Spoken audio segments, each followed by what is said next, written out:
এই দেখো বন্ধুরা, এটা একটা নতুন মাছ নিয়ে এসেছি। নতুন মাছ ঠিক না, সবাই চেনো।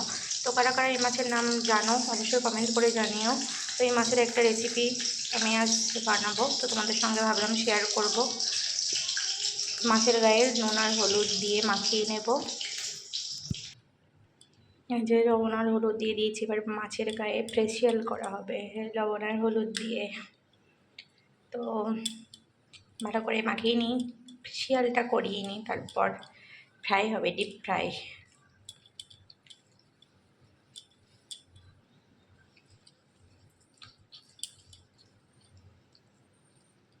সবগুলো মাছ আমি কাটিনি, গোটা গোটাই রেখেছি, দুটো মাছই কেটেছি। তো নুন হলুদ মাখিয়ে নিলাম, এবার ভেজে নেব।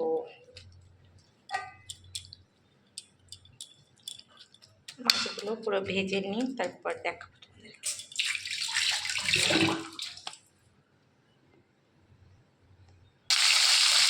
পরের দিকে মাছের মাথা দিয়েছি, বাকি মাছগুলো সব ভেজে নেব।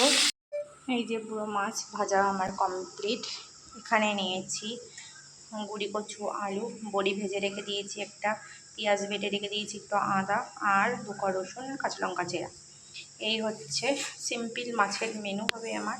তো এখানে আমি হাফ বয়েল করে রেখে দিয়েছি কচু আর আলুটাকে। কড়াই তেল গরম দিয়ে দিয়েছি, তেলও গরম হয়ে গিয়েছে। এখানে ওই বাটা মশলাটাকে দিয়ে দেবো। তেলের ওপর মশলাটা দিয়ে লবণ আর হলুদ দিয়ে দিয়েছি, দিয়ে ভালো করে কষিয়ে নেব মশলাটাকে।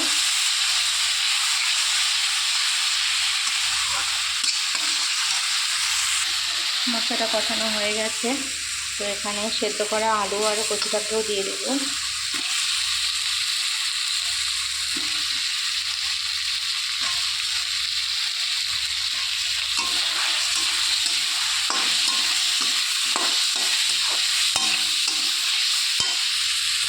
মশলার মধ্যে সব কিছু একসঙ্গে কষিয়ে ভেজে রাখা বড়িটাকেও দিয়ে দিয়েছি। এবার জল দিয়ে দেবো।